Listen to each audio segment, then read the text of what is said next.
وبارك وسلم. ربنا ظلمنا انفسنا وان لم تغفر لنا وترحمنا لنكون من الخاسرين.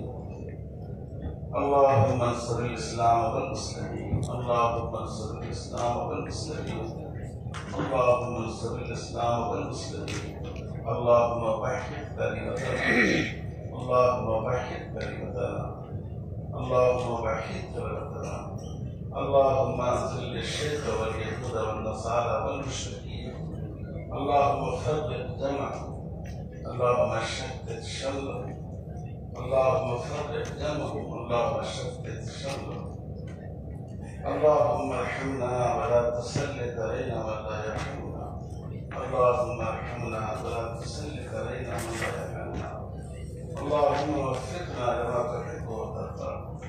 اے اللہ، آپ کے بندے آپ کی نسبت سے اور آپ کی شریعت کی نسبت سے اور آپ کے پیارے رسول صلی اللہ علیہ وسلم کے دامن سے وابستہ ہونے کی نیت سے یہاں جمع ہوئے ہیں۔ اے اللہ، ان کے دعاؤں کی لاج رکھ لیجیے۔ اے اللہ، اس ملک کا رشتہ ہمیشہ اسلام سے باقی رکھیے۔ ہمارے برادران وطن کے دلوں میں اسلام کے بارے میں اور مسلمانوں کے بارے میں جو غلط فہمیاں پائی جاتی ہیں، اللہ ان غلط فہمیوں کو دور فرما دیجیے۔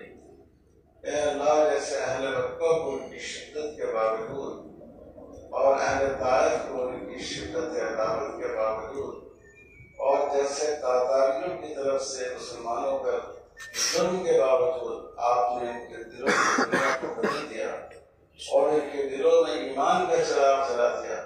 اے اللہ، اس قوم کے دلوں میں بھی ایمان کا چراغ جلا دے۔ اے اللہ، ہماری دنیاوی زندگی کی ساری ضرورتیں ہمارے انہی بھائیوں کے ساتھ ملی جلی ہوئی ہیں، اور اگر وہ ہمیں گوارا نہیں کرتے، وہ ہمیں قبول نہیں کرتے تو اس ملک میں ہمارا رہنا دشوار ہوتا۔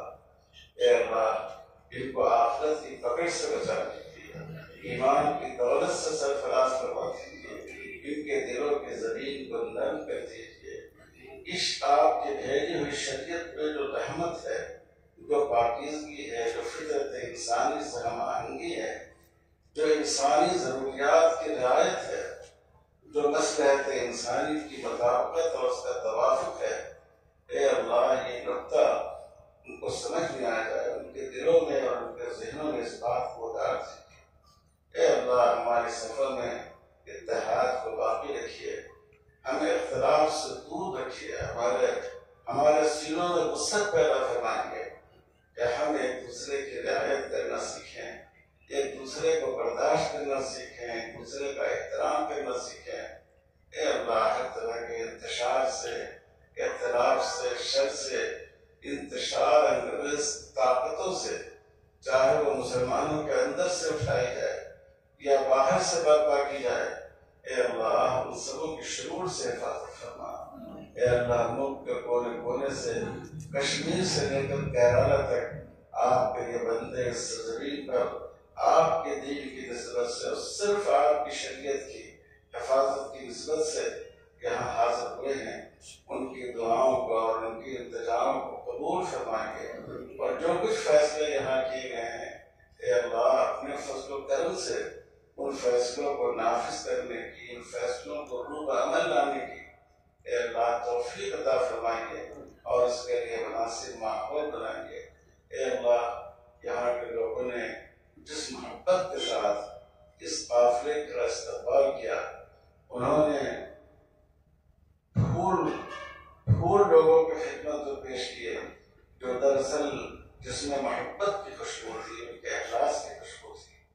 اے اللہ، ان سب کی خدمات کو اور ان سب کے جذبہ محبت کو قبول فرمائیے، اور ان نوجوانوں کو اقبال کا مثالی نوجوان اور مثالی مرد مومن بنا دیجیے۔ ربنا تقبل منا، ان ہمارے بہت سے بزرگ جو بالکل حال پر رخصت ہوئے، حضرت مولانا سید محمد رابع ندوی رحمۃ اللہ علیہ، حضرت مولانا اشواشوی رحمۃ اللہ علیہ، جناب ظفریاب جیلانی صاحب، اور ان حضرات سے کچھ ہی پہلے حضرت مولانا سید محمد ولی رحمانی رحمۃ اللہ علیہ، اور حضرت مولانا جلال الدین عمری صاحب رحمۃ اللہ علیہ، ہمارے سب کے بار بار مغفرت فرمائیے. بورڈ کے بہت سے بزرگ اور قائدین اس وقت بیماری کے مرحلے سے گزر رہے ہیں کہ اللہ ان کو صحت کاملہ عاجلہ مستقلہ عطا فرما اور عافیت کے ساتھ ان کا سایہ ملت اسلامیہ ہندیہ پر قائم رکھے. ربنا تقبل منا انك انت السميع العليم والصلاة والسلام على خير خلقه محمد وعلى آله وصحبه أجمعين والحمد لله رب العالمين. Thanks for watching. Don't forget to like, comment, share and subscribe to Al Wahid channel.